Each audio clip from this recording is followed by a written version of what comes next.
Kayu besi rawa sepanjang 17 meter ini disiapkan untuk membuat salib. Melihat panjangnya, timbul pertanyaan, siapakah yang akan disalib? Siapapun itu, pasti sesuatu yang lebih besar dari mereka. Tapi Frankie Woro, Casimilus Awe, dan warga suku Auyu di Papua Selatan ini tak akan melukai siapapun. Mereka memakai salib ini sebagai tanda perlawanan.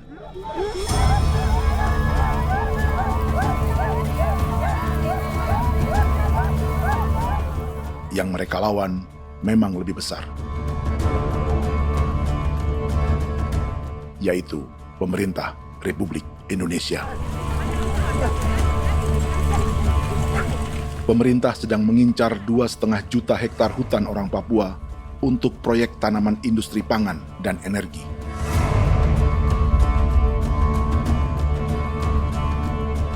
Ratusan kilometer dari salib orang-orang Auyu itu, orang Muyu sedang menyiapkan gerakannya sendiri. Tapi kali ini dalam bentuk sebuah pesta. Pesta yang disiapkan oleh marga Kimco Jinibju selama 10 tahun.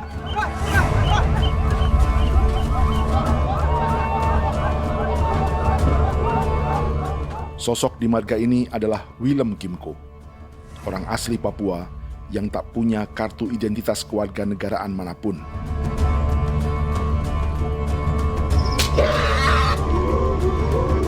Pesta adat ini sudah cukup langka, tak hanya di Papua, bahkan di kawasan Pasifik dan peradaban Melanesia. Awalnya bayarnya aneh kalau bukan. Itu nih hati kau teker bipnuka, dan jita ya kati kau beri barang dipo. Kau memang ambil kau kuning. Ada gagasan dan gerakan sosial di balik pesta orang-orang Muyu ini. Sama dengan gerakan salib merah yang dimulai orang-orang Auyu. Salib ini akan menjadi yang terbesar dari 1.800 salib merah yang telah ditancapkan berbagai suku di Papua Selatan dalam 10 tahun terakhir. Ribuan salib merah yang dipadukan dengan palang adat adalah tanda larangan yang menyatukan unsur-unsur adat dan agama. Kami percaya bahwa kalau memang kami sudah tidak mampu untuk menyelesaikan persoalan ini, dalam hal ini perusahaan tidak bisa masuk, berarti kami minta bantuan kepada nenek moyang dan Tuhan. Atribut perang orang Auyu ini diukir atau dilukis, digambar di batang salib ini dengan tujuan bahwa kami larang dengan sangat keras. Jadi apabila siapapun, baik dari antara kita sendiri yang melanggar batas ataupun pihak lain yang mau mengganggu keselamatan hak tanah adat kami, maka kami siap untuk melakukan ancaman perang. Salib-salib ini tidak ditancapkan di halaman-halaman gereja, melainkan di tanah dan hutan adat, di dusun-dusun sagu, dan di tempat-tempat yang disakralkan. Sebab 1.800 palang adat dan salib ini memang bukan semata tentang agama, tapi untuk mencegah negara dan perusahaan memasuki tanah dan hutan adat mereka. Papua bukan Laos.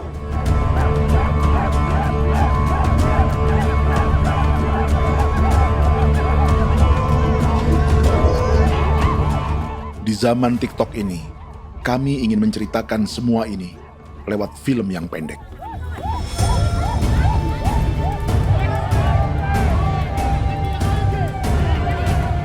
Tapi kami jelas gagal.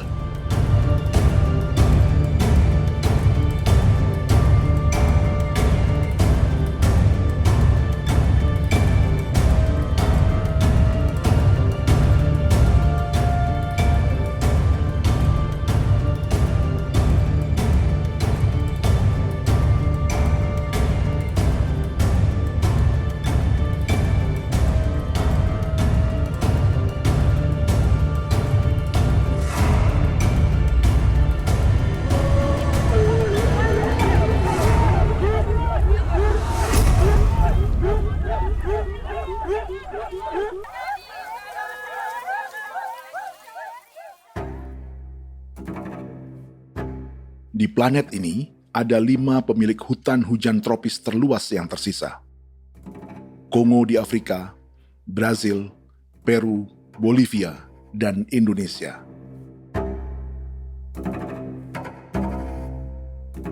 Di Indonesia, satu-satunya pulau yang hutannya masih terjaga adalah Papua, pulau terbesar kedua di dunia setelah Greenland.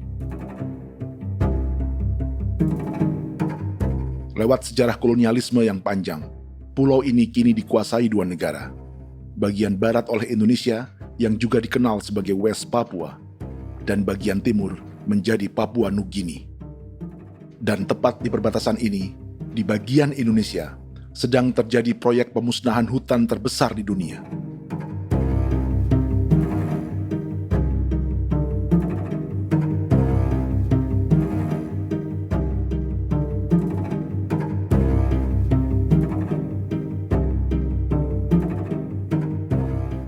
Pemerintah Indonesia sedang membuka lebih dari 2,5 juta hektar hutan untuk sawit, tebu, padi, dan peternakan.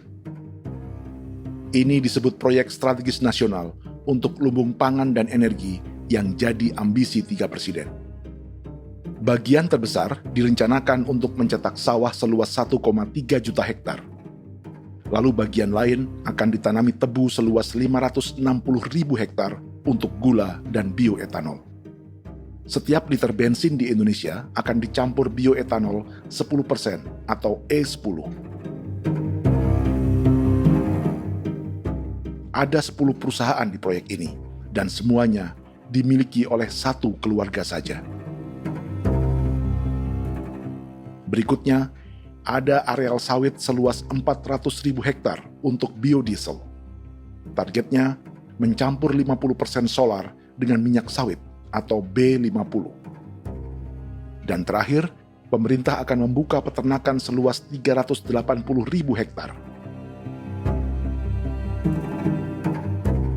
Jadi, apa yang salah dengan proyek pangan dan energi ini? 5 orang Papua dalam film ini akan menjawabnya.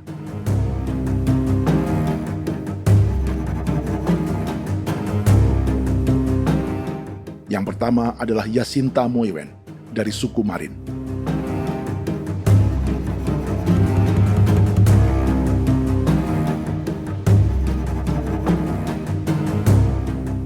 Yasinta dan warga di distrik Ilwayap di Merauke sudah menjadi korban. Hutan dan rawa sebagai sumber pangan dan ekonominya telah dihancurkan. Jalan sepanjang 135 km sedang dibuat, dan di kiri kanannya akan dicetak 1 juta hektar sawah. Mereka sulit menolak atau melawan. Salib sudah digeser, masih datang lagi dengan senjatanya mereka nih. Karena proyek ini juga dijaga tentara. Macam-macam senjatanya.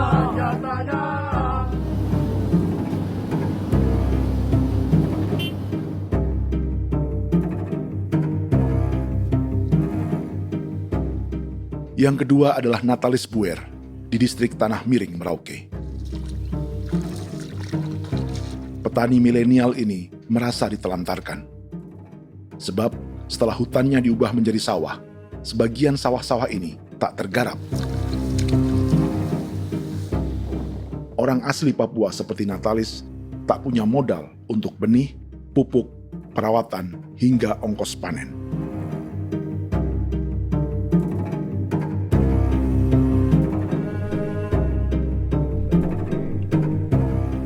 Orang ketiga adalah Vincent Kuipalo dari suku Yenan di distrik Jagebob, Merauke. Vincent dan suku Ye sedang menjadi korban. Hutan adat orang-orang Ye sedang dihancurkan untuk perkebunan tebu dan bioetanol. Tanah mereka juga diincar untuk markas-markas militer, pasukan yang akan menjaga proyek pangan dan energi ini.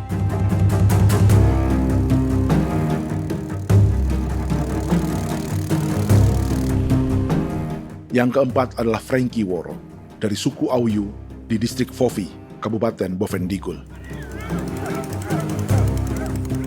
Hutan dan tanah mereka terancam perluasan perkebunan sawit untuk campuran biodiesel atau B50.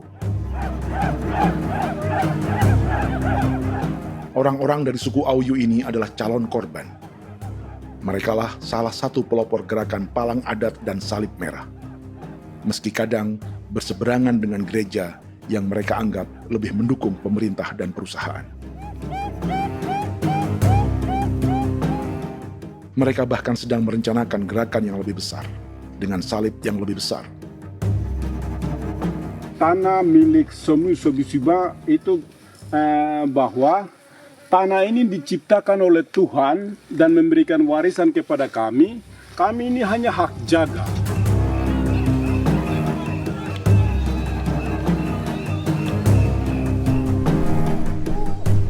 Sosok kelima adalah Willem Kimco dari suku Muyu di Bovendigul.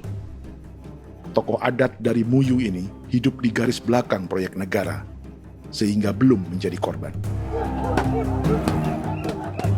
Tapi mereka sedang bersiap menghadapi segala kemungkinan. Tinggal di belantara dan perbatasan membuat sebagian mereka tak punya status kewarganegaraan. Tapi mereka telah hidup jauh sebelum ada Indonesia atau Papua Nugini.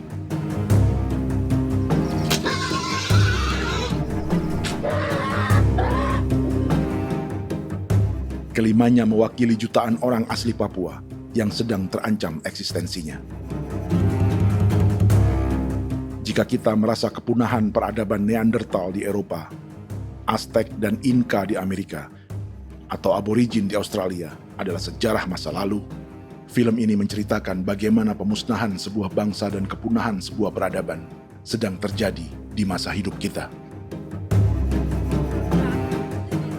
Kepunahan bukan karena kerusakan lingkungan dan ruang hidup semata, juga karena dihantam 60 tahun operasi militer.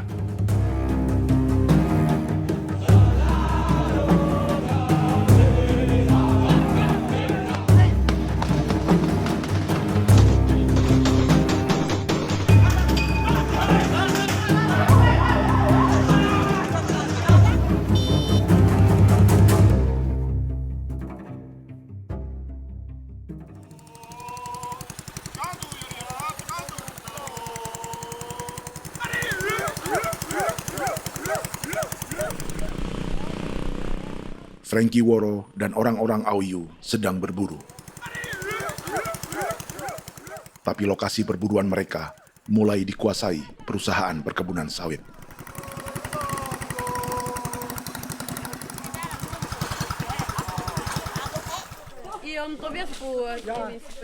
Kita akan menuju arah ke Inabusu. Di sana kami akan masuk di wilayah konsesi perusahaan PT Indo Asiana Lestari, dan di situ ya ada survei-survei mereka yang mereka pernah lakukan, tapi juga kami ada lakukan tanda-tanda saksi di sana.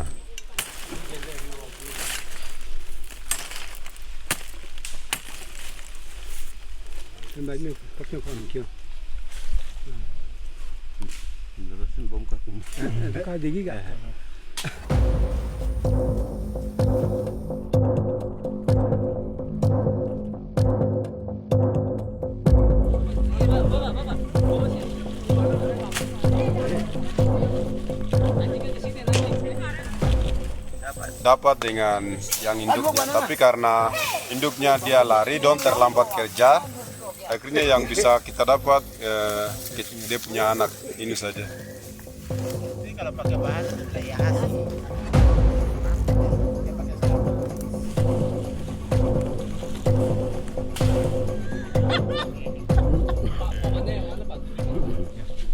Pohon ini pohon bitanggur, dia punya kayu ini kita biasa gunakan untuk kerja perahu, dan juga kulit depu getanya itu kita pakai untuk kerja ini, panah-panah ini lem, jadikan lem ini, panah-panah.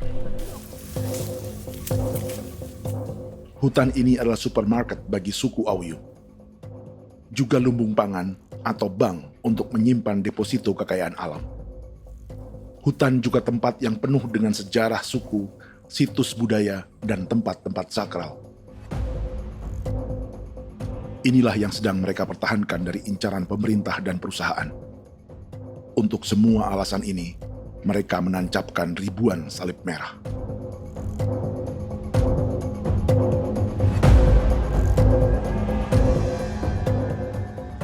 Tapi dari kampung, warga suku Auyu memberi kabar pada Frankie tentang intimidasi oleh aparat negara agar mereka melepas tanah ke perusahaan sawit dan berhenti memasang palang adat dan salib merah. Ada beberapa titik yang saya sudah siap, tetapi di sini emergensi dari saya, terutama di Kampung Sokanggon, PT Damai Timber. Dia mengganggu saya dengan menggunakan kekerasan maupun pihak hukum. Dan kemarin saya ada pernyataan penolakan secara resmi, tapi masih tetap dengan menggunakan pihak hukum untuk masuk, untuk harus dituntut saya untuk harus diterima perusahaan itu. Kita di situ ada 15 marga, tetapi 15 marga juga tidak setuju. Marga-marga siapa yang terima dan marga-marga mana saja yang menolak. Nanti kita lihat dari pertimbangan itu, dan di situ dan kita undang mereka untuk bicara dengan kami. Sebagai sosok yang aktif dalam gerakan, warga Auyu terus memberi informasi lapangan kepada Frankie yang tak selalu berada di kampungnya. Izin pernyataan yang mereka paksa saya untuk tanda tangan itu, tapi sementara saya tidak tanda tangan. Data semua ada di tangan saya. Ya. Baik, kalau gitu itu lebih bagus karena tanda tangan itu yang berbahaya. Iya. Tanda tangan itu yang lebih berbahaya karena sekarang ini modern dan canggih, dan itu yang mereka biasa pakai untuk tipu muslihat. Mereka biasa pakai itu di tanda tangan itu. Betul. Dari Bambisa juga di Sofia dia masuk untuk memaksakan kami marga untuk harus menerima perusahaan itu. Tapi kemarin kami sudah menolak. Babinsa nama bosku. Babinsa di sini nama bosku. Oh, ya. Itu yang sekarang strategi militer yang sekarang mereka pakai. Jadi yang penting masyarakat itu yang benar-benar mau menolak siap dukung ketua marga siapa yang nanti tampil. Ini adalah peta konsesi sawit untuk biodiesel dalam proyek strategis nasional. Dan di distrik Fofi inilah, orang-orang Auyu hidup dari sungai dan hutan. Tapi Frankie di Bovendigul masih lebih beruntung. Setidaknya dibandingkan Yasinta Mowien di Merauke yang sudah kehilangan hutan dan rawanya.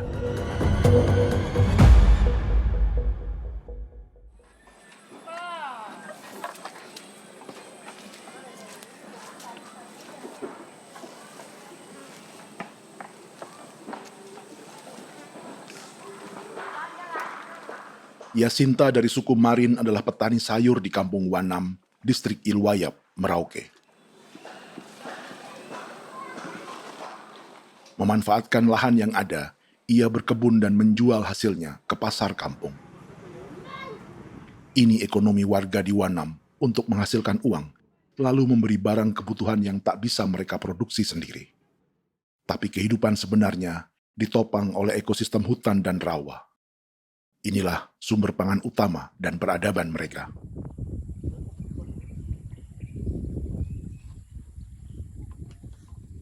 Namun ketenangan ini diusik ketika tiba-tiba pada Mei 2024, di Pelabuhan Wanam datang ratusan alat berat untuk proyek pangan dan energi pemerintah.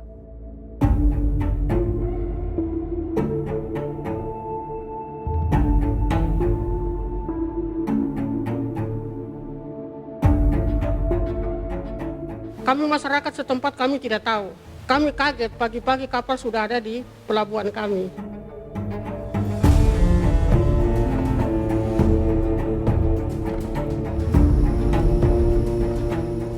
Yasinta Mowien atau Enrika Gebze dan warga lainnya tak pernah diajak bicara atau dimintai pendapat.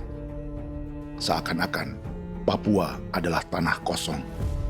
Kita suka kaget yang dong bawa turun alat berat dong bawa turun, kita kaget masyarakat. Dorang subongkar itu kayu-kayu.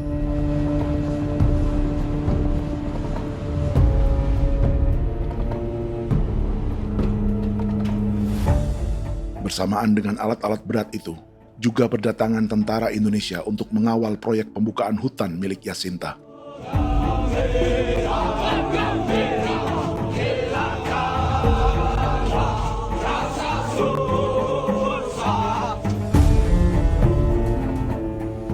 Ribu alat berat didatangkan dari Cina ke Papua oleh perusahaan bernama John Lin Group sebagai kontraktor pemerintah. Ini disebut sebagai pesanan eskavator terbesar di dunia dengan nilai 4 triliun rupiah. Misinya membuka hutan dan rawa milik orang Marin, salah satunya untuk membangun jalan sepanjang 135 km. Sementara di kiri kanannya akan dicetak sawah yang ditargetkan seluas 1,3 juta hektar. Jalan berupa garis lurus ini bukan rute tradisional ekonomi masyarakat. Jalan ini akan menghubungkan kawasan perkebunan sawit dan tebu di sebelah timur, juga untuk mobilisasi pasukan militer. John Lin Group adalah perusahaan yang dimiliki Andi Samsudin Arsyad atau yang dikenal dengan Haji Isam. Sebagian orang mengenalnya sebagai pengusaha yang hobi balapan mobil.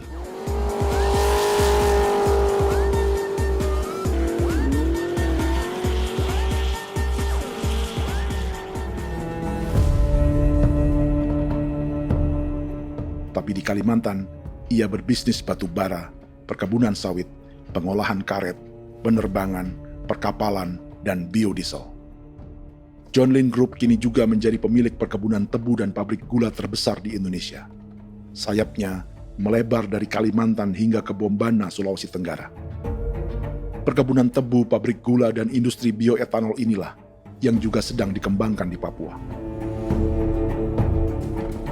Foto ini adalah momen ketika Isam bersama kerabatnya, Menteri Pertanian Amran Sulaiman dan Menteri Pertahanan Syafri Samsudin meluncurkan program biodiesel atau B50 di Kalimantan Selatan. B50 artinya setiap 1 liter solar, 50%-nya akan dicampur minyak sawit.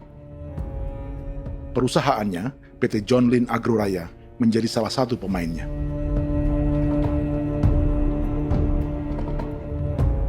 Sepanjang tahun 2025, saham PT John Lin Agroraya pernah naik hingga 700%.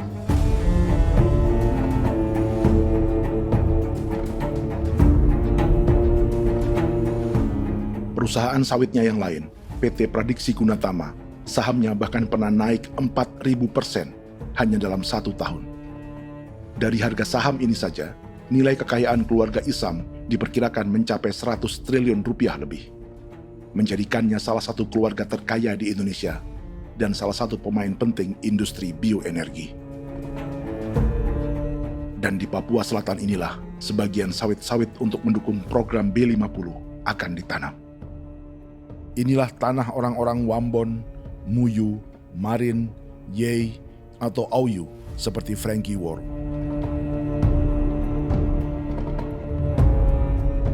Haji Isam pernah menjadi tim kampanye nasional Presiden Joko Widodo dalam pemilu 2019 saat melawan Prabowo. Bintang Mahaputra Utama diberikan kepada Saudara Andi Syamsuddin Arsyad.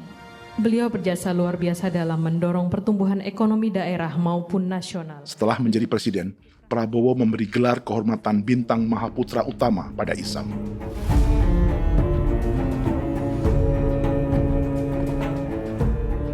Sejumlah menteri Prabowo, juga kerabat dan orang-orang yang pernah bekerja di perusahaan Isam.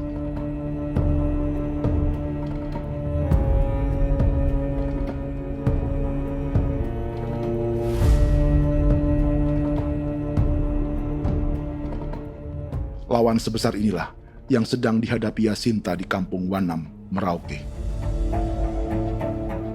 Atau petani perempuan lain seperti Enrika Gebse. Jadi alam kita ini sudah rusak. Jadi kita itu biasa jalan dari sini tuh harus pasang jerat di situ, harus cari makan di situ lagi. Itu tempat-tempat itu pasang-pasang jerat, tempat babi, rusa, sekarang sudah tidak ada lagi.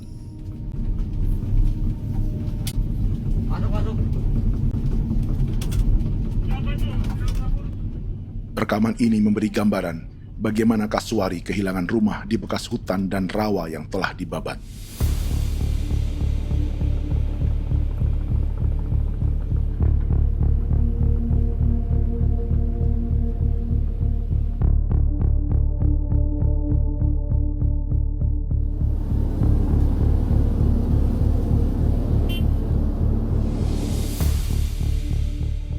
Keterlibatan tentara dalam proyek pangan dan energi di Papua memakai dalih bahwa ancaman terhadap negara kini tak hanya perang secara militer, tapi juga melalui pangan dan energi. Kementerian Pertahanan pun terlibat karena proyek ini dianggap operasi militer selain perang. Jadi tugas kamu adalah menjaga sumber cadangan pangan nasional. Macam-macam senjatanya, Proyek ini menambah panjang alasan mempertahankan kehadiran tentara di Papua dalam 60 tahun terakhir. Saat ini, jumlah tentara Indonesia di Papua mencapai 56.000 personel, atau ada 1 tentara untuk setiap 100 orang Papua. Bandingkan dengan rata-rata nasional, di mana hanya ada 1 tentara untuk 696 penduduk Indonesia. Itu belum termasuk polisi. Artinya, 1 orang Papua dijaga lebih banyak senjata dari rata-rata penduduk Indonesia. Tanah dan hutan diambil secara sepihak untuk kepentingan pembangunan batalion dan bandar antariksa. Ini bentuk perampasan masyarakat. Penolakan kehadiran markas-markas militer terjadi di sejumlah tempat di Papua. Tak hanya karena trauma dan ketakutan, juga karena mengambil tanah-tanah adat.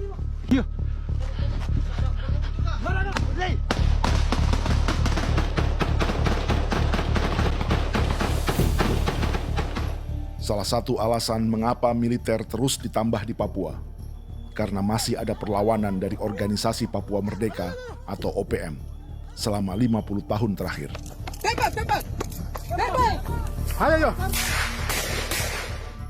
Tapi kekuatan militer OPM diperkirakan hanya 1.430 personel dan 360 pucuk senjata.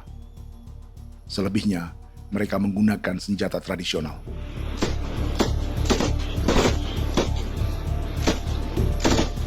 Dengan demikian, kekuatan tentara dan polisi di Papua 58 kali lebih besar dari gerilyawan Organisasi Papua Merdeka.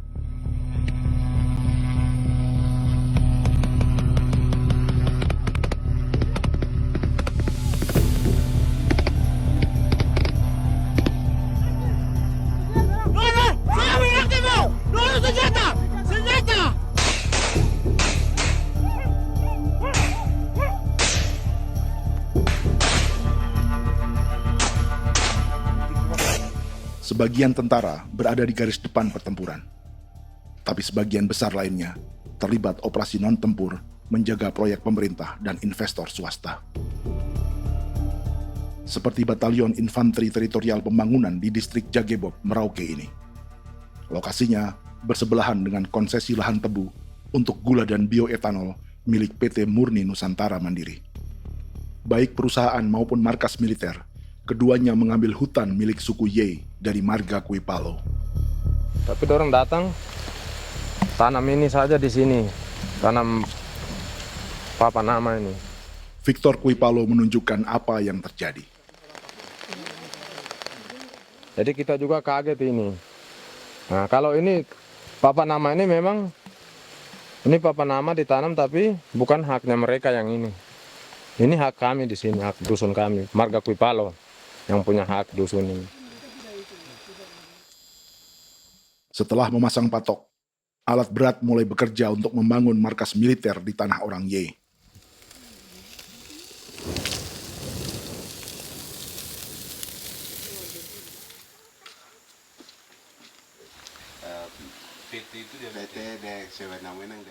Kehadiran markas militer mengkhawatirkan warga yang pernah mengalami trauma.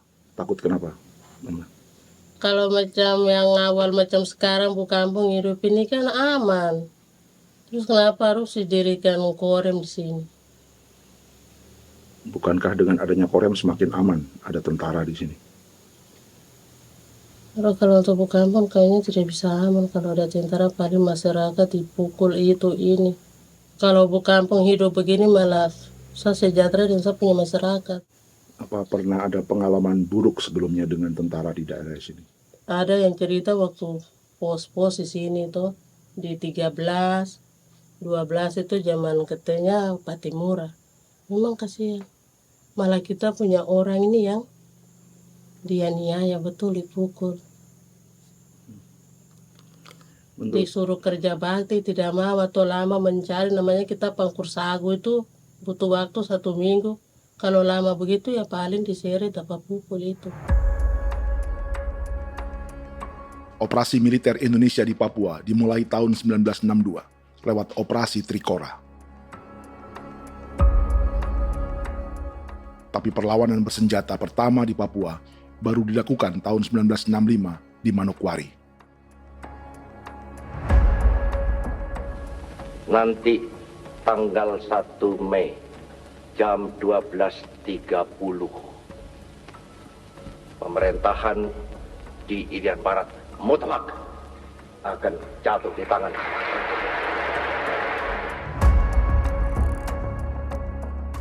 Sejak itu, selama 60 tahun, operasi militer untuk menaklukkan Papua terus dilakukan. Salah satu operasi militer paling berdarah adalah Operasi Wibawa untuk memenangkan Indonesia dalam jajak pendapat tahun 1969. 643 orang tewas di Paniai. Lalu disusul 4.146 korban tewas antara tahun 1977 hingga 1978.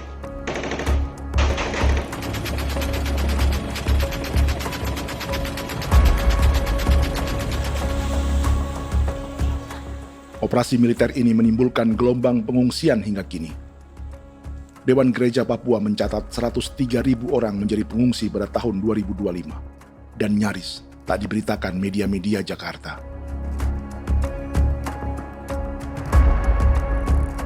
Jumlah pengungsi terbesar tercatat di Nduga yang mencapai 20.000 jiwa. Banyak di antaranya yang sedang hamil, seperti Jubiana, salah satu pengungsi Nduga. O tagarik misi kagi be muguruk berselari di namen wane gosel bigari me egirik munene an nimbo misle bokselar nene wam dagyak lek prak de oy gore bangal no so ndak loko yo nanda me anet ndang no gat de nanen di ko nerwa membri wal marwa egirik munene wa tri ngel no semana o ngal sia kaya berkumpit nyak masala orena me wo suluk ri namen wani go semane kuman nak wani wani ndemo go ndak misri namen bre go go nak no semane ne be minit waru ra kana bi ni dige war de mino pragit de laina bulan Maret April yana mena kantan barang ne lire na bam ne Jubiana lalu menamai anaknya pengungsi Kogoya. Selain Jubiana, juga ada Emma dari Maibrat yang melahirkan di hutan. Sampai di kampung gini, katanya bilang ada tentara yang bangun jembatan. Saya capek itu juga pun masih tahan. Kembali lagi ke hutan lagi. Itu sampai saya jatuh di tengah jalan. Orang sampai terbanting di kayu semuanya. Berasa sakit begitu. Melengkapnya tuh Domika Serli, pengungsi Wako. Masyarakat sipil dari Kampung Aitrem sementara mengungsi karena kampungnya sementara dikuasai oleh TNI Polri. Seratusan ribu pengungsi di Papua saat ini jauh melampaui jumlah yang mengungsi ke Papua Nugini tahun 1984, yaitu 10.000 orang karena menghindari operasi militer.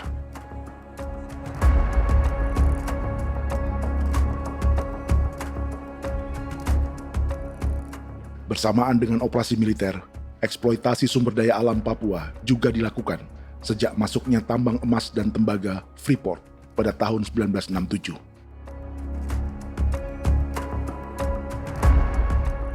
Disusul perkebunan sawit awal tahun 1980-an. Lalu ada perburuan buaya untuk diambil kulitnya.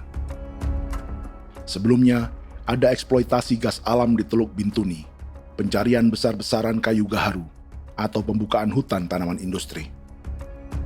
Ini belum termasuk perburuan dan perdagangan ikan arwana di selatan Papua, penebangan kayu merbau dari hutan-hutan Jayapura, emas di Blok Wabu Intan Jaya, bahkan nikel di pulau-pulau kecil Raja Ampat. Dan kini, dalam skala yang belum pernah terjadi dalam sejarah, Papua dipaksa mencetak sawah, tebu untuk bioetanol, dan sawit untuk biodiesel.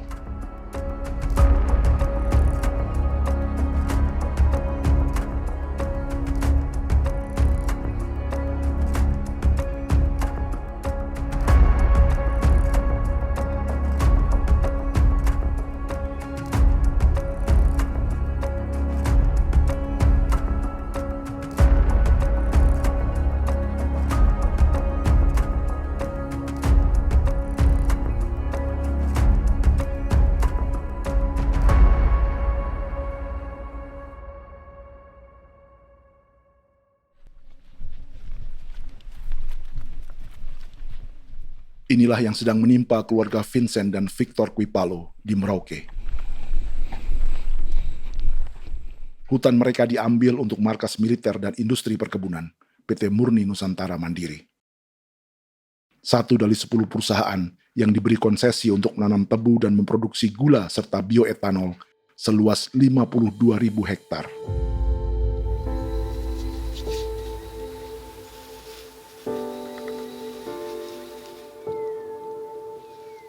Perusahaan ini dianggap mengambil hutan dan tanah orang-orang Ye, terutama marga Kuipalo, yang memiliki hak adat terhadap 2.300 hektar hutan.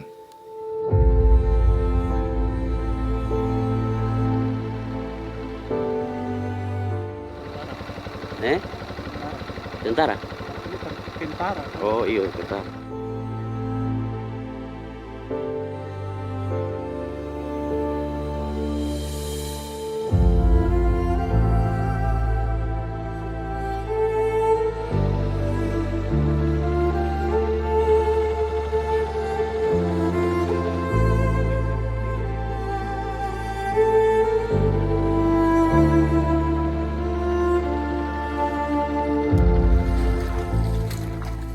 Keluarga Kuipalo sedang melihat apakah perusahaan semakin mengancam tanah mereka. Dan kekhawatiran itu terbukti. Iya, makanya tadi saya bilang ini dari sini saja dekat ini sudah masuk di dalam ujung lapang ini. Ini hutan, yang ini hutan yang dorong ada bongkar sekarang ini. Ini sudah punya alat sudah dekat ini. Dekat sekali ini. Ini di sini. Nacau, kelapa itu yang jalan lama, jalan setapak ini. Dari udara, terlihat alat-alat berat semakin mendekati tanah orang-orang Ye, marga Kuipalo.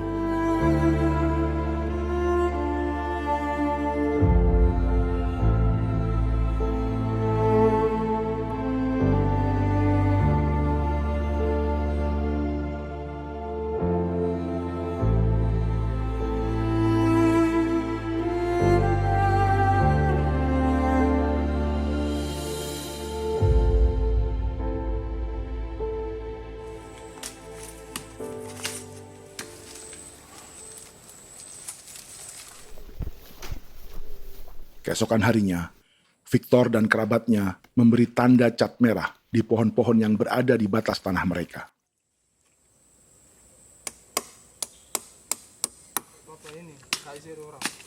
Tapi tanda peringatan adat ini tak diindahkan perusahaan.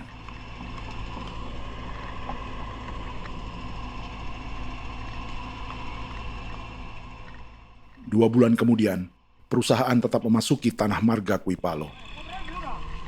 Sama.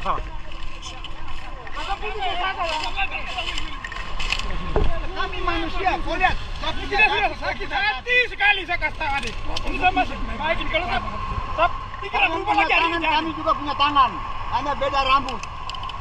Mister itu juga. Baik. Tidak.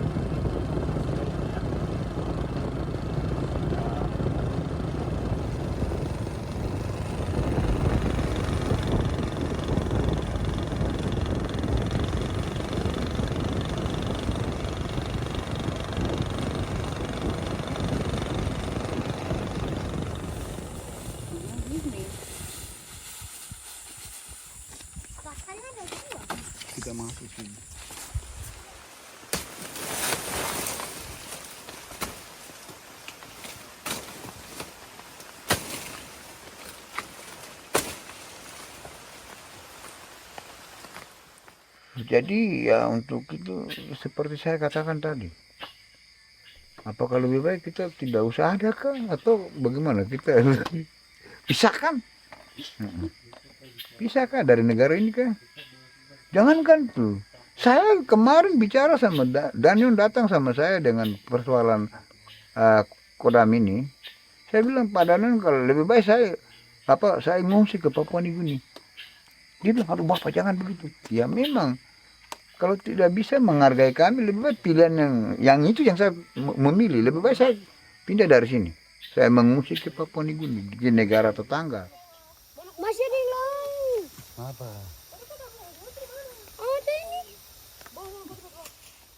Makanya saya bilang sama Kapolsek, Pak, Agustus ini, 17 Agustus saya tidak kasih naik bendera merah putih. Saya bendera ada, nanti saya taruh di meja. Bendera saya ada. Karena saya punya pikiran percuma kita ini merasa bahwa kita hidup di bawah naungan merah putih. Ternyata merah putih tidak lindungi kami. Tidak anggap kami sebagai kami rakyatnya.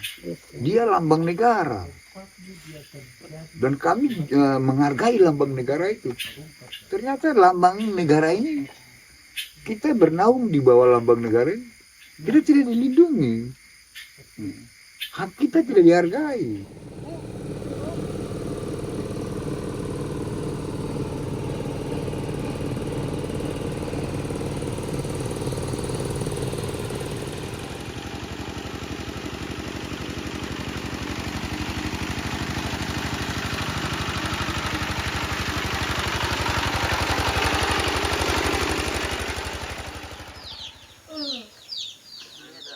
Marga Kuipalo dari suku Ye terus mendapat teror dan intimidasi agar melepas tanah mereka yang hanya dihargai Rp300.000 per hektar. Tapi mereka tidak berjualan tanah. Makanya mama itu tidak suka untuk lepas tanah. Untuk apa? Baru di dalam hutan itu ada obat-obat tradisi. Itu sudah Kalau macam ada sayur juga, kita ambil sayur yang dia tumbuh sendiri. Jadi kita ini mau kemana, kalau itu sudah digusur, ya habis. Kita ini jadi penonton. Jangan sampai kita ini duduk minta di jalan. Jadi kita tidak mau seperti itu. Makanya tanah itu kita tidak melepas. Tapi mungkin orang lain tuh dia senang saja. Lebih baik saya pegang uang merah dulu. Saya bisa beli-beli itu ini. Nanti datang uang sudah habis, gembel. Mau cari kemana lagi, hutan sudah habis. Mau makan ikan di mana, kali sudah hancur. Seperti Yasinta di Wanam, suara dan gerakan kaum perempuan Papua sangat nyaring dan tak bisa diabaikan. Saya sebagai perempuan tolak untuk perusahaan masuk di sini. Karena kalau saya terima anak-anak saya mau dikemanakan, mau tinggal di mana. Apapun yang terjadi saya tetap tolak. Demi tanah ini saya akan berjuang, demi saya punya anak-anak. Yang katanya mengutamakan anak Papua, nyatanya yang kerja kebanyakan ya orang-orang Jawa. Saya sendiri orang Jawa, tapi bukan mau bicara yang tidak-tidak. Memang kenyataannya seperti orang-orang Papua itu diterbelakangkan, kurang diutamakan, gitu.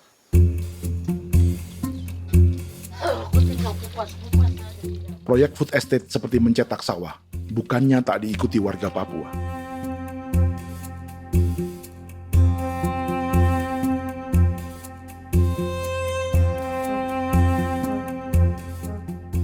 Salah satunya Natalis Buer di distrik Tanah Miring, Merauke.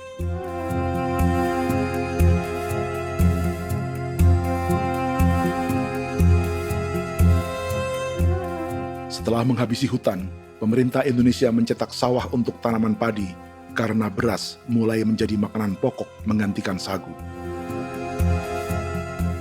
Sebagian besar penggarapnya adalah warga transmigran yang datang sejak era 1980-an. Bahkan petani transmigran sudah ada sejak Belanda membuka proyek padi kumbe di distrik Kurik. Lokasi yang sering jadi langganan pejabat Indonesia memamerkan sawah di Papua. Tapi Natalis juga ingin belajar menanam padi atau bersawah. Namun ia kesulitan karena dibutuhkan modal untuk benih, pupuk, hingga pemeliharaan dan panen. Lalu sawah-sawah ini pun mulai dikuasai pendatang.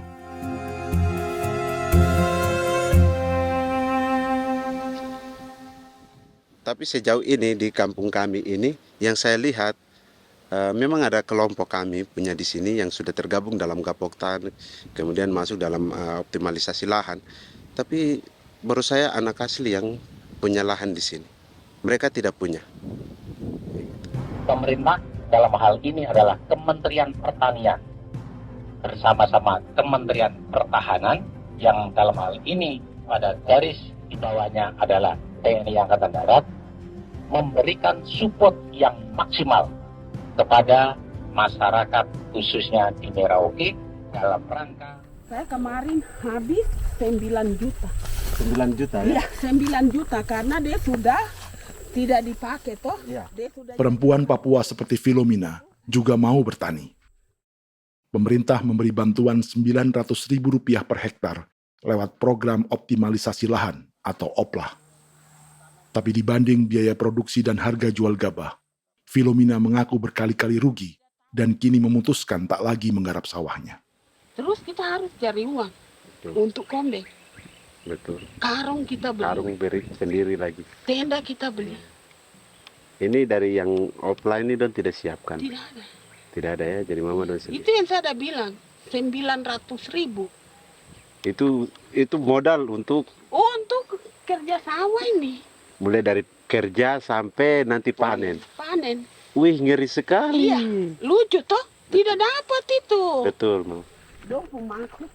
Kalau disuruh tanam ubi berhektar-hektar, mari datang. Kita tahu cara rawatnya bagaimana, tanamnya bagaimana, tanam model bagaimana supaya hasilnya model begitu. Kita tahu. Kalau yang ini kan kita baru belajar. Sebagian hutan milik warga Senayu di Merauke sudah dibuka untuk sawah dan kebun tebu oleh PT Global Papua Abadi. Proyek pertanian ini dikerjakan oleh Kodim Merauke. Mereka melepas sebagian tanah karena ingin belajar bertani. Saya punya nenek moyang tidak ajar saya tanam padi. Tapi saya mau berubah.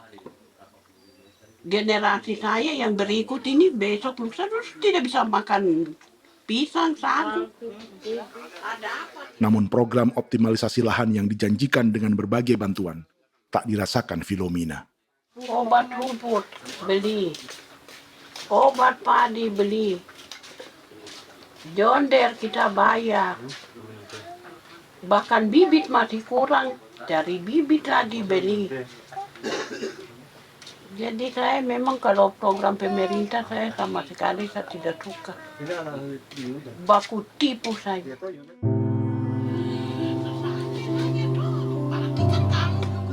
Mereka merasa ditinggalkan sendiri, jatuh bangun belajar bertani padi. Sementara sumber pangan dan air yang semula mudah didapat, kini telah berganti sawah dan kebun tebu. Dulu kita masih bisa jalan, nanti masak di kali, pakai air kali. Minum pakai air kali. Sekarang, kok mau masak? Tidak ada air, Air sudah susu, mau minum tidak bisa. Sudah dengan obat. Drone semprot tebu itu saja drone. Drone yang semprot. Saya lihat di itu. Jadi kita bukan drone yang terbang di atas untuk disemprot. Dong lempar pupuk di bawah ya dia mengalir ke kali. Mengalir ke kali, ke rawa-rawa.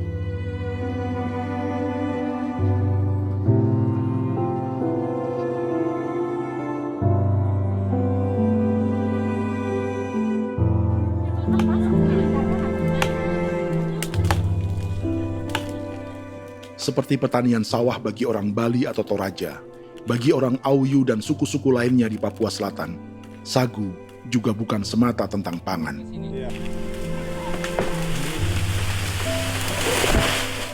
Bagi orang Auyu dan Marin, sagu adalah kerabat, sosok orang tua, sosok nenek moyang yang harus dijaga dan dilindungi. Lagi bikin apa mama ini mama? Pakai toko itu sagu.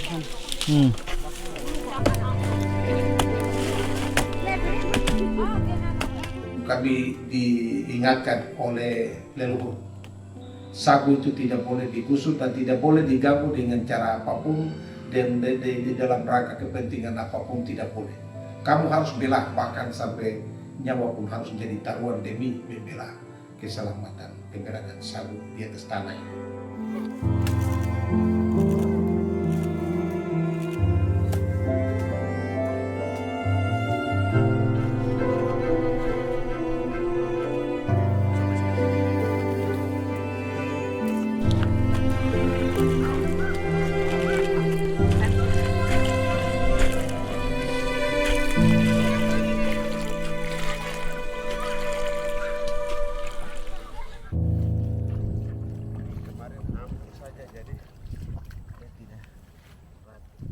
Menurut Natalis, pemerintah di Jakarta mendefinisikan lumbung pangan semata urusan beras dan mencetak sawah. Sebenarnya orang Papua itu bukan tidak bisa bertani. Kami tanam ubi itu bagian dari pertanian. Nah, pertanian yang dimaksud oleh pemerintah itu harusnya selalu itu kalau bisa pemerintah harus spesifikkan pertanian apa yang dimaksud, pertanian tanam padi atau pertanian tanam ubi, petasan dan lain-lain. Ini yang harus dispesifikkan dulu. Begitu, sehingga tidak menjustifikasi kami orang asli Marin bahwa kami tidak bisa bertani. Bukan. Kami buka kebun besar-besar di sana, bahkan bermeter-meter, ratus-ratus meter pakai sekop, bukan pakai ekskavator, tapi ini pakai skop. Itu pertanian, begitu. Bagi Natalis, alih-alih memaksimalkan sawah-sawah yang sudah ada untuk petani Papua, pemerintah selalu membuka hutan baru, seperti dikerjakan perusahaan John Lynn Group dan melibatkan tentara. Padahal, sejarah keterlibatan militer dalam proyek food estate atau cetak sawah adalah sejarah kegagalan yang bertubi-tubi 4 presiden selama 30 tahun terakhir.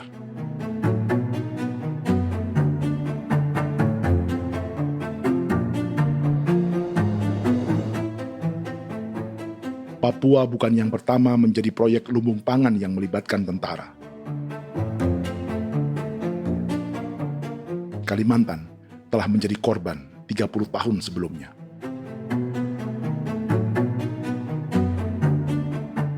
Ini adalah bekas hutan yang sudah dibuka di Pulang Pisau, Kalimantan Tengah. Tahun 1996, di era Presiden Jenderal Soeharto, ia menghabisi 1 juta hutan di lahan gambut untuk mencetak sawah demi memenuhi ambisi swasembada beras, bukan swasembada pangan. Hutan tropis Kalimantan dihabisi dalam skala yang belum pernah terjadi dalam sejarah. Di bawah rezim militeristik, tak ada yang berani melawan keinginan Soeharto, termasuk orang Dayak seperti Kuneng. Nggak bisa jalangi itu. Nggak boleh dihalangi. Ya kalau ada kata-kata aja menghalangi, sudah kita diseret ke kepolisian dulu. Atau bisa langsung di PKI-kan. Iya, di PKI-kan gitulah. Jadi kita itu nggak berani apa-apa dulu tuh. Apa maunya aja.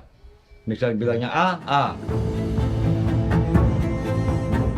Setahun setelah pengundulan hutan skala besar itu, tahun 1997, untuk pertama kalinya Kalimantan mengalami kebakaran lahan dan kabut asap terbesar dalam sejarah.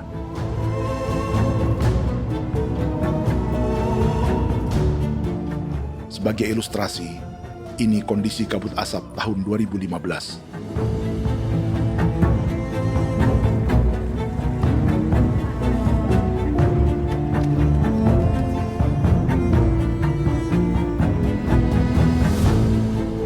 Proyek 1 juta hektar sawah Jenderal Soeharto itu gagal. Bendungan dan saluran irigasi mangkrak hingga kini. Mei 1998, rezim Soeharto tumbang. 2 tahun setelah ia menumbangkan jutaan hektar pohon di Kalimantan.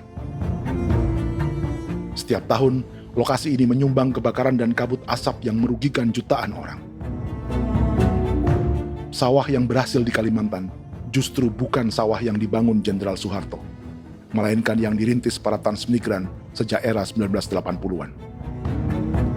Sawah-sawah inilah yang ikut digarap oleh militer di era Presiden Joko Widodo.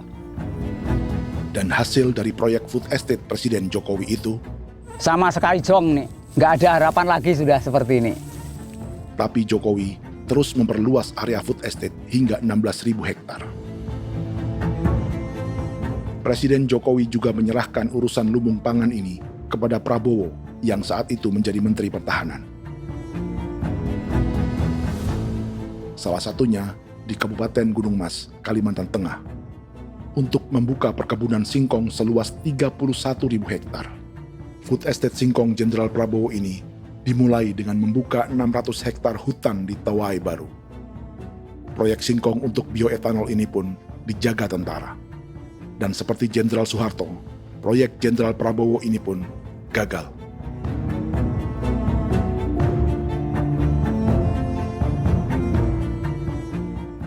Dengan reputasi ini, Joko Widodo dan Prabowo justru sedang membuka 2,5 juta hektar di Papua.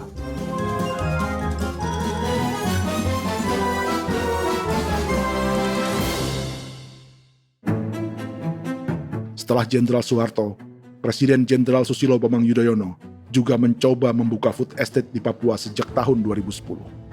Namanya Merauke Integrated Food and Energy Estate atau MIFE. Proyek ini juga gagal. Lalu di lokasi yang sama, Jokowi berusaha meneruskan dengan proyek mencetak sawah 1,2 juta hektar yang juga gagal. Sekarang yang paling siap adalah 1,2 hektar. Yang 1,2 juta hektar. Dan kini, Prabowo yang pernah gagal dengan 600 hektar singkong di Kalimantan justru akan mengulangi di Papua dengan skala 2,5 juta hektar. Di daerah Papua pun harus ditanam kelapa sawit supaya bisa menghasilkan juga BBM dari kelapa sawit. Dalam setiap proyek pangan dan energi di Papua, yang lebih menonjol bukan tanaman pangannya, melainkan untuk energi atau bahan bakarnya. Sawit untuk biodiesel dan tebu untuk industri bioetanol.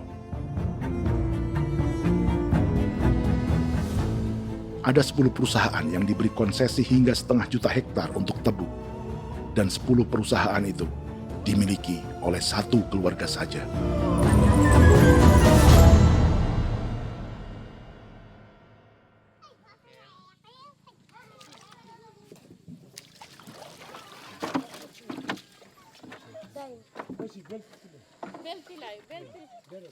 Para perempuan Auyu di Bovendigul akan berangkat memancing. Priska Beni membantu menyiapkan perahu.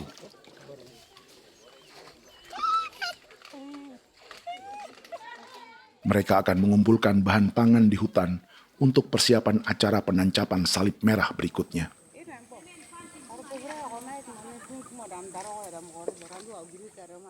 Priska sudah mengambil posisi memancing.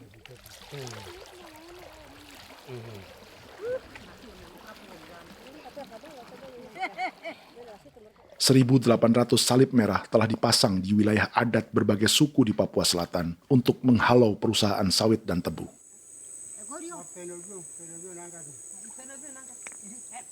Maria Tebung yang paling muda datang membawa hasil. 2 ekor ikan gastor alias gabus toraja. Sebagai generasi Z, pendidikannya sampai sekolah dasar. Di perusahaan perkebunan seperti sawit atau tebu, ijazah SD hanya bisa menjadi buruh kasar. Tapi ia tak tertarik. Karena kita hidup itu dari alam, kita pancing, juga di darat, bawa anjing, terus bikin pagar sagu, dapat babi, bawa baru kita makan. Jadi kita tidak mau perusahaan masuk. Sementara Priska Beni masih mencari peruntungan. Tapi baginya, menjadi nelayan di Sungai Fofi masih lebih baik daripada bekerja 9 tahun di perkebunan sawit. Sudah pengalaman, jadi kita tidak mau lagi. Sudah berapa lama ketika kerja itu? Selama di sana. 9 tahun di sana. 9 tahun?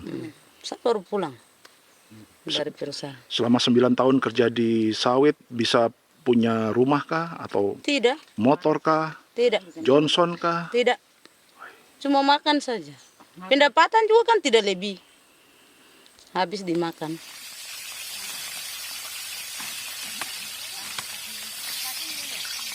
Satu minggu libur berapa hari? Tidak libur. Minggu tetap kerja? Tetap kerja. Tidak bisa ke gereja? Hari Minggu kerja. Jadi Dia tidak mengenal agama perusahaan itu. di grup perusahaan sawit Korindo, Priska digaji 2 juta rupiah per bulan dan tinggal di mes karyawan. Tapi gaji itu dipotong bahan makanan atau BAMA rata-rata 1 juta rupiah setiap bulan. Korindo adalah grup perusahaan yang salah satu usahanya adalah hutan tanaman industri dan sawit di Bovendigul dan Merauke. Di Papua, mereka memakai bendera PT Tunas Sarwa Ema. Perusahaan ini pernah memberi bantuan pada Keuskupan Agung Merauke. Keuskupan Merauke belakangan mengeluarkan pernyataan mendukung proyek strategis nasional di Papua. Umat Katolik yang memprotes sikap gereja tersebut ditangkap polisi. Jadi selama 9 tahun tidak bisa nabung? Tidak. Makan saja. Makan saja. Makan saja. Menabung bagaimana keperluan banyak. Tidak sampai. Habis di anak-anak uang sekolah. Uang 1 juta itu mana sampai. Menabung juga tidak cukup. Sudah pengalaman, jadi kalau di sini perusahaan mau masuk tidak.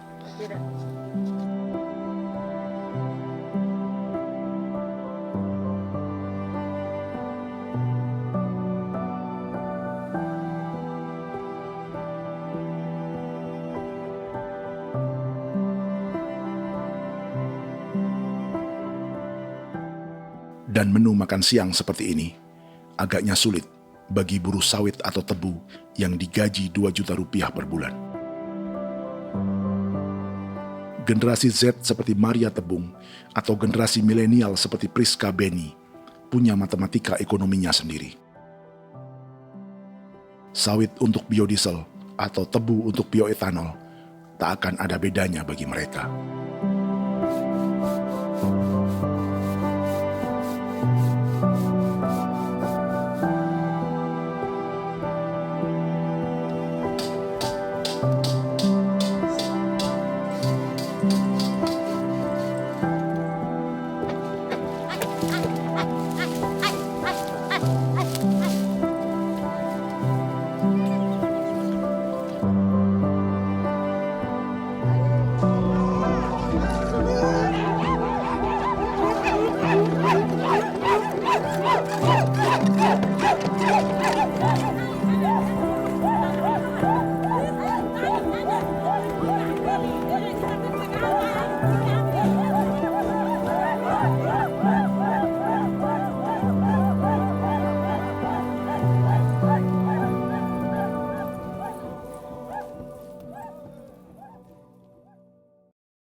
Perkebunan tebu 1,5 juta hektar di Merauke adalah ide 3 presiden untuk menggenjot penggunaan bioenergi sebagai campuran bahan bakar fosil.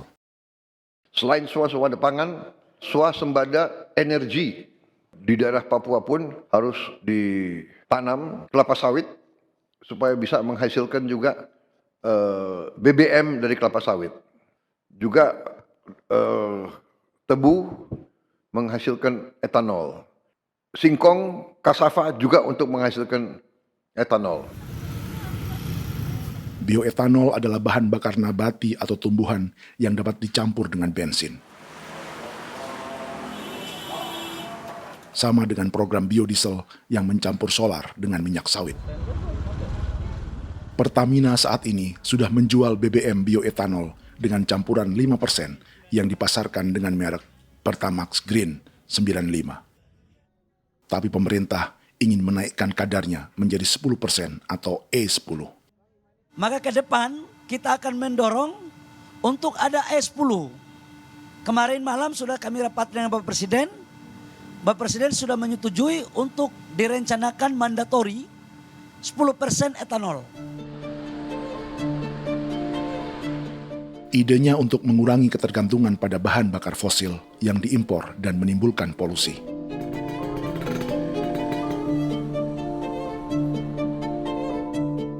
Tapi bioetanol bukannya tak mengorbankan lingkungan, hutan, rawa, dan manusia. Karena program E10 membutuhkan 7,3 miliar liter bioetanol, maka lahan yang dibuka untuk menanam tebu bisa mencapai 1,3 juta hektar. Sementara saat ini, luas perkebunan tebu di Indonesia hanya 500 sampai 600 ribu hektar.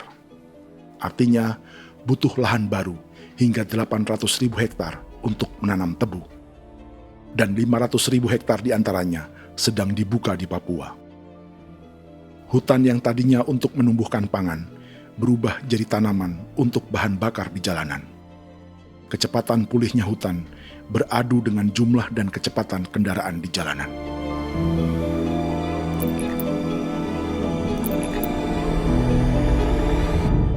Dahaga terhadap energi tak pernah bisa dipuaskan. Setelah minyak sawit untuk biodiesel, dunia kini merambah singkong, jagung, dan tebu untuk bioetanol. Benua Amerika, Eropa, sebagian Afrika, hingga separuh Asia kini mulai memakai bioetanol sebagai campuran bahan bakar.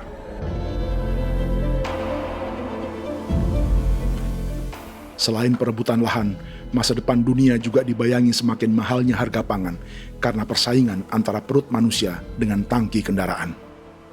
Ini adalah lokasi perkebunan tebu dan bioetanol PT Murni Nusantara Mandiri yang mengancam tanah Vincent Quipalo dan orang-orang Ye di Merauke. Beberapa kilometer di selatan adalah PT Global Papua Abadi yang mengancam tanah orang-orang Muyu dan Marin. Dua perusahaan ini adalah bagian dari 10 perusahaan yang mendapat konsesi lahan untuk tebu dan bioetanol di Merauke. Batas konsesi mereka bahkan sama dengan batas negara Indonesia dengan Papua Nugini. Salah satu ciri bahwa peta konsesi ini dibuat di Jakarta dari atas meja. Sama seperti kolonial Inggris dan Belanda ketika mereka membagi Pulau Papua dengan garis lurus pada abad 19. Seakan Papua adalah tanah kosong. Bedanya, meski peta konsesi ini mengatur batas 10 perusahaan, tapi perusahaan-perusahaan ini sebenarnya dimiliki oleh satu keluarga saja. Ini nama 9 dari 10 perusahaan tebu dan bioetanol di Merauke, Papua. 99% saham mereka dimiliki sebuah perusahaan bernama PT Merauke Nusantara Manis. Sementara 1% sisanya dimiliki PT Merauke Gula Mandiri. Tapi saham kedua perusahaan ini dimiliki PT Merauke Sugar Group. Dan perusahaan ini, 90% sahamnya dimiliki pengusaha bernama Angelia Bonaventure Sudirman, serta perusahaan bernama Zico Trust dan Resource Harvest. Lalu 10% lainnya dikuasai PT Papua Energi Abadi, yang pemiliknya adalah Dudi Christian dan Angel Madeline. Sekarang, mari kita lihat siapa mereka. Angelia Sudirman adalah keponakan dari salah satu konglomerat sawit Indonesia, Martias Fangiono. 9 perusahaan di Papua ini berada di bawah bendera Merauke Sugar Group. Dan Merauke Sugar Group hanya satu dari 7 grup perusahaan milik keluarga Fangiono.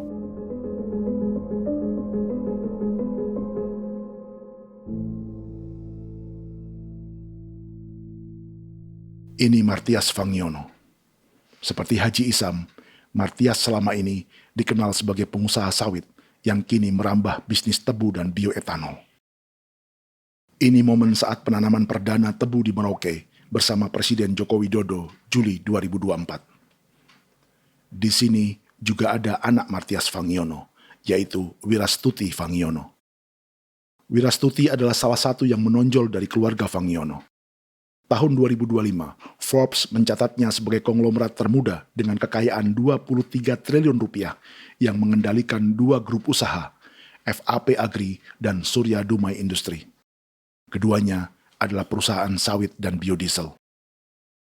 Anak dan bapak ini adalah investor utama bagi Jokowi dan Prabowo untuk proyek tebu dan bioetanol di Papua.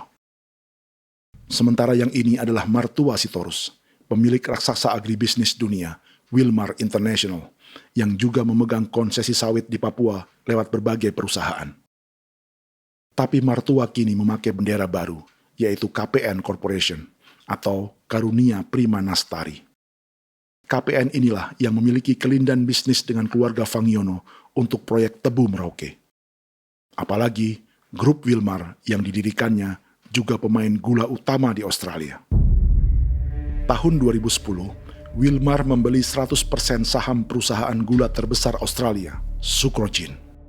Akuisisi senilai 1,5 miliar dolar Amerika ini langsung menjadikan Wilmar pemain tebu terbesar kelima dunia. Sebagian bibit tebu yang ditanam di Merauke adalah varietas yang dikembangkan Lembaga Riset Gula Australia atau Sugar Research Australia. Sugar Research Australia lalu menjalin kontrak pengembangan bibit dengan PT Global Papua Abadi milik Fangiono. Tapi masalahnya, Sugar Research Australia adalah badan publik yang tugasnya memajukan petani tebu dan sebagian dananya berasal dari pajak warga Australia. Itu artinya, warga Australia membiayai pengembangan bibit tebu untuk investor dan pemerintah Indonesia. Dokumen ini menunjukkan bahwa lembaga yang dibiayai warga Australia itu pernah memiliki kontrak penyediaan bibit dengan PT Global Papua Abadi milik keluarga Fangiono. Kontrak itu baru berakhir pada November 2024. Artinya, saat Presiden Jokowi dan keluarga Fangiono menanam bibit tebu pada Juli 2024 ini, kontrak itu masih berlaku. Nama lain dalam keluarga ini adalah Siliandra Fangiono, yang pada tahun 2024 dijuluki Raja Sawit Termuda dengan kekayaan 39 triliun rupiah dalam catatan Forbes. Ia mengendalikan grup First Resources. Secara umum, keluarga Fangiono memiliki 20 perusahaan di Sumatera, 32 perusahaan di Kalimantan, 1 di Jakarta, 2 di Singapura, dan 25 perusahaan di Papua. Di Papua, perusahaannya tersebar dari Sorong, Mapi, hingga Merauke. Para politikus dan pejabat Indonesia terus membesarkan konglomerasi, meski Martias Fangiono pernah divonis 1,5 tahun penjara karena kasus pembalakan liar dan kebun sawit ilegal tahun 2007. Sementara tahun 2022, Wilmar terlibat kasus korupsi ekspor minyak sawit dan divonis mengembalikan kerugian negara 11,8 triliun rupiah. Tumpukan uang ini disebut sebagai pembayaran dari grup Wilmar yang diterima secara simbolis oleh Presiden Prabowo pada Juni 2025 lalu. Tapi peran raksasa biodiesel dan bioetanol dunia ini belum akan surut di Indonesia. Bahkan sebaliknya. Sebuah dokumen presentasi bisnis dari Wilmar International Limited pada tahun 2010 ini bisa menjadi petunjuk. Presentasi ini bagian dari proses pembelian 100% saham raksasa tebu Australia, Sucrogin. Dalam presentasi ini, Wilmar mengaku ditawari konsesi lahan 200.000 hektar di Papua, atau dulu disebut Irian Jaya, untuk menanam tebu. Dengan penerbangan hanya 2,5 jam dari kantor Sucrogin di kota Townsville ke Merauke, Wilmar akan mengawinkan bisnis gula dan bioetanolnya menjadi pemain dunia. Dan lokasi yang diincar oleh Wilmar adalah distrik Ilwayap di Merauke, kampung halaman Yasinta Moiwen. Dan persis disinilah, 14 tahun kemudian, ribuan eskavator John Lynn Group milik Haji Isam mulai membuka hutan sebagai kontraktor pemerintah. Presentasi dan gagasan ini dibuat oleh Wilmar pada Juli tahun 2010. Sebulan kemudian, Agustus 2010, pemerintah Presiden Susilo Bambang Yudhoyono meluncurkan proyek Lumbung Pangan dan Energi Merauke atau Merauke Integrated Food and Energy Estate. Targetnya membuka lahan 1 juta hektar dalam 5 klaster yang masing-masing 200.000 hektar. Angka yang sama dengan presentasi Wilmar. 5 tahun kemudian, 2015, giliran Presiden Joko Widodo yang mau melanjutkan proyek pangan dan energi 1,2 juta hektar. Menjelang pensiun sebagai presiden, Jokowi kembali menggencarkan proyek ini dan melibatkan Prabowo sebagai Menteri Pertahanan. Jokowi lalu mendukung Prabowo sebagai presiden berpasangan dengan anaknya, Gibran Rakabuming Raka sebagai wakil presiden. Kini, setelah menjadi presiden, giliran Prabowo yang melanjutkan proyek bioetanol dan biodiesel dengan memobilisasi militer dan melibatkan pejabat-pejabat yang juga para elit partai koalisinya.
...300 tahun lalu, hutan-hutan di Pulau Jawa dalam waktu singkat berubah menjadi perkebunan tebu di bawah rezim kolonial Belanda.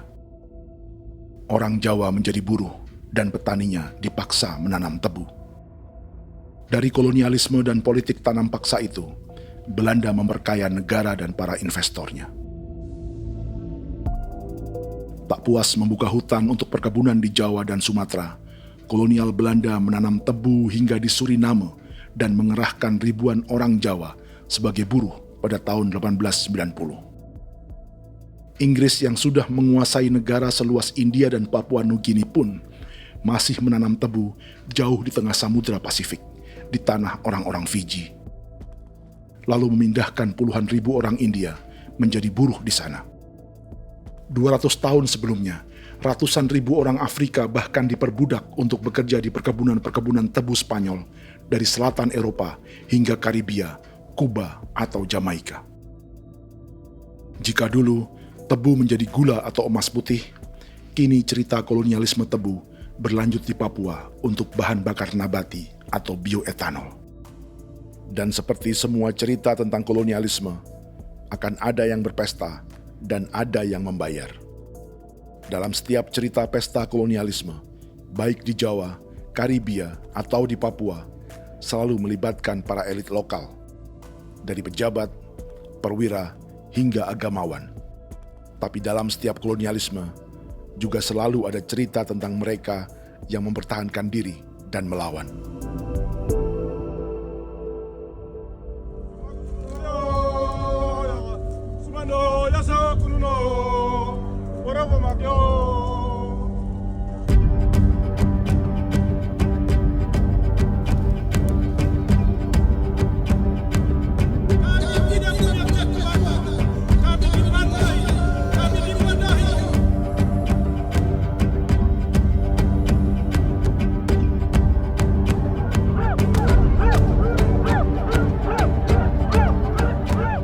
Dalam sejarah Gereja Katolik banyak pemimpin-pemimpin yang adalah, tanda petik itu adalah Judas-Judas juga.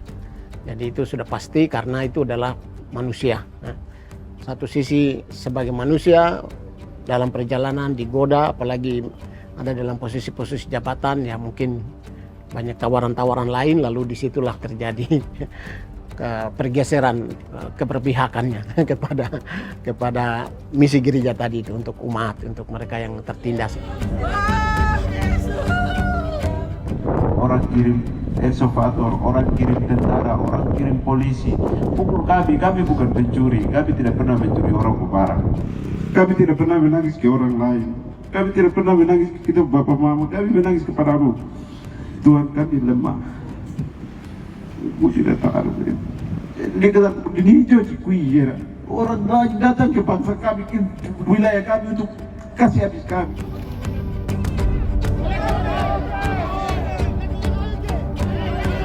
Ya Hakimam Dehi, Ya Hakimam Dehi, Bono Ya Hadikul Dehi, Bono Ya Hadikul Dehi.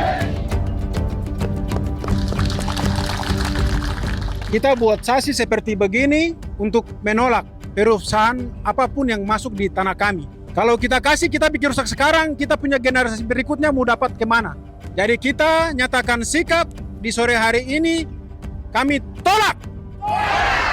Apa yang dilakukan pemerintah untuk PSN adalah kejahatan. Pemerintah bagian dari kejahatan, aktor perusak dan pembunuh terhadap negara, terhadap alam, hutan, terhadap manusia. Jadi negara jadi aktor pembunuh. Jadi Pilatusnya siapa? Negara, pemerintah Jakarta ini. Tanah Wiu bukan tanah kosong. Masyarakat adat kami masyarakat. Perusahaan tolak. Biar asal.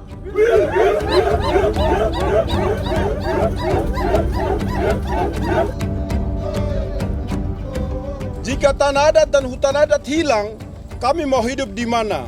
Maka di sini saya mau bilang, negara jangan tipu-tipu kami lagi.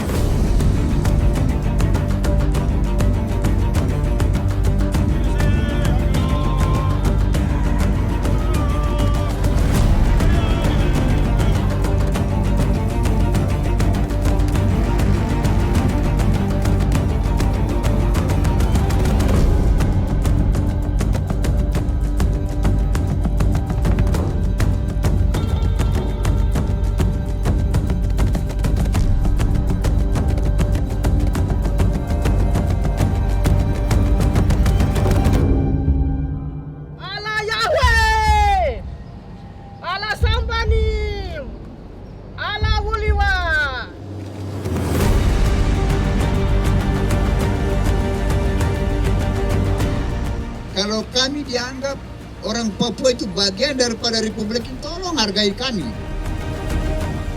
Dengan adanya PSN, PT John Lindrop yang sudah menerobos tanah kami dan hutan kami, merusak alam kami. Itu yang kami datang ke Jakarta jauh-jauh dari Papua.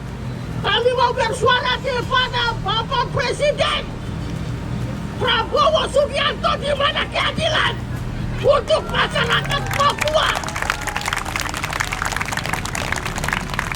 Tolong lihat masyarakat Papua yang sudah mati. Kami bersepakat menyatakan, 1. Gereja-gereja di Indonesia mendukung masyarakat adat yang menolak proyek strategis nasional di tanah Papua. 2. Gereja-gereja di Indonesia menolak militerisme dan otoritarianisme di Indonesia.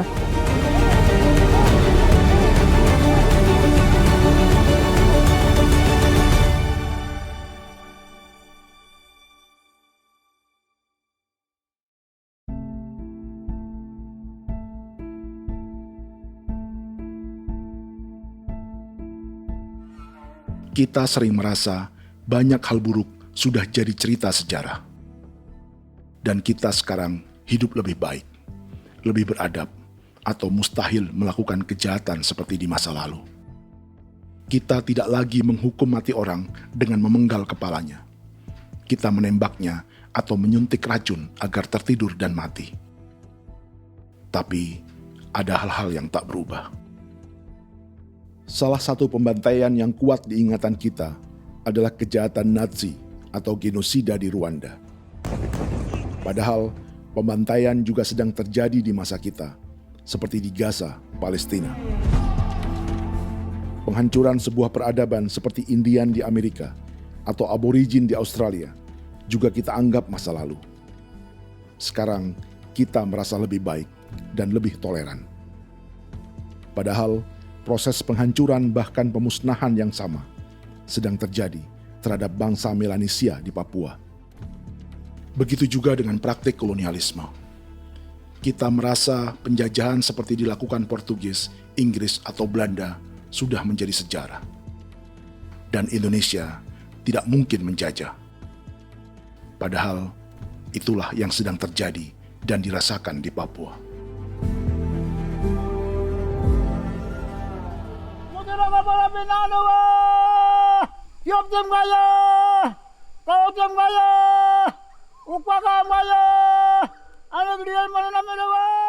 Jalannya sejarah ini disadari Willem Kimco di pedalaman Bovendigol, Papua. Hidup terpencil dan tak tersentuh urusan negara bukan berarti selalu aman.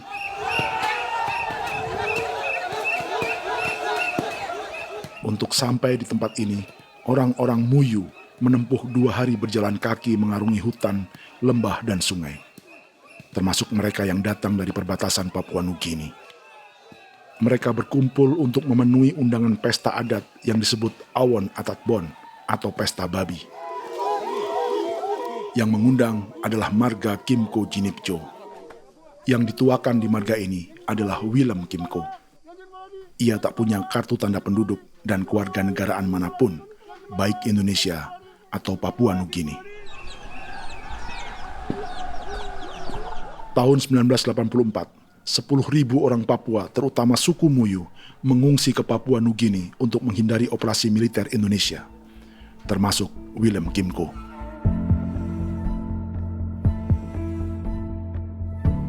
Apa yang membuat pesta adat ini istimewa?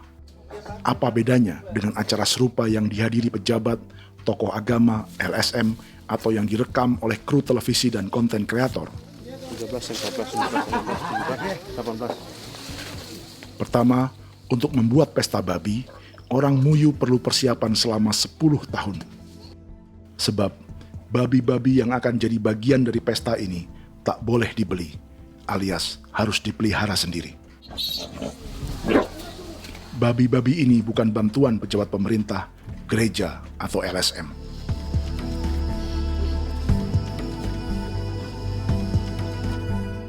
Yang kedua, babi-babi ini tidak dipelihara di kandang. Jadi punya nama babi ini kah? Harimau. Harimau? Harimau. Dia kulit dengan ini bulu di harimau, macam harimau begitu yang kasih nama harimau. Setelah diberi nama, mereka dilepas liarkan di hutan sejak kecil.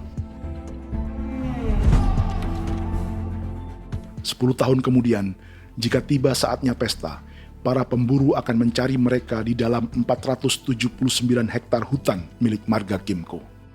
Suku atau marga lain tak akan mencurinya di hutan, karena mereka sudah punya babi dan wilayah masing-masing. Itu artinya mereka harus tetap menjaga dan mempertahankan hutannya agar babi-babi bisa hidup. Demikian juga dengan lahan pangan mereka, yang menumbuhkan sagu, keladi, atau aneka sayuran.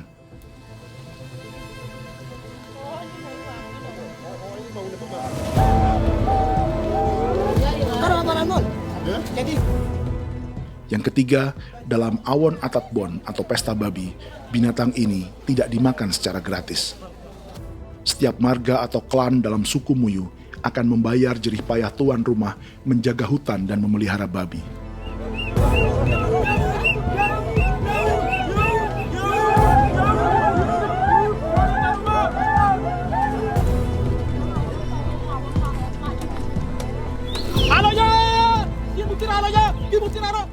Ini seperti arisan untuk menjaga budaya dan lingkungan. Bagian dari budaya dan ekonomi timbal balik yang ditandai dengan siklus memberi dan menerima.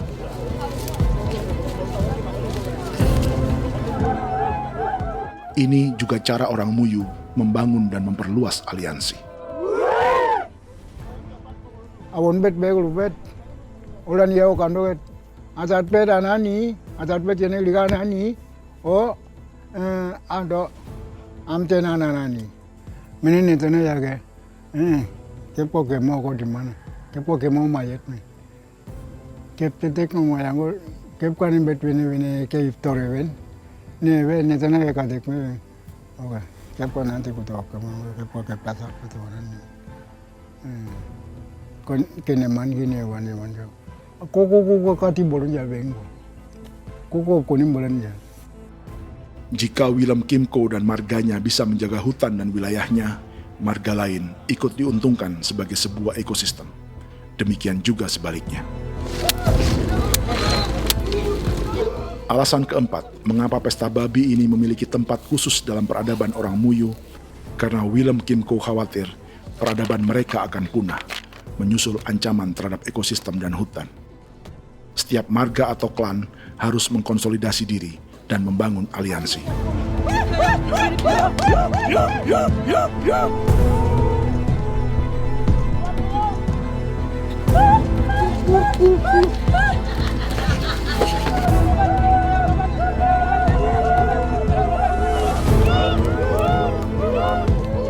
Kekhawatiran Willem dan orang-orang Muyu tak berlebihan.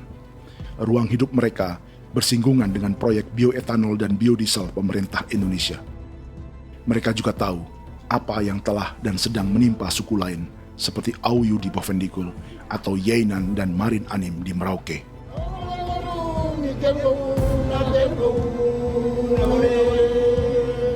Jika suku-suku lain menggunakan palang adat dan salib merah sebagai gerakan perlawanan, orang-orang Muyu memakai pesta babi untuk mempersiapkan diri dan konsolidasi. Sebab, berbeda dengan saat mengungsi tahun 1984, kali ini yang datang ke tanah orang-orang Muyu tak hanya tentara, juga alat-alat berat bersama para pebisnis pangan dan energi. Awan datang.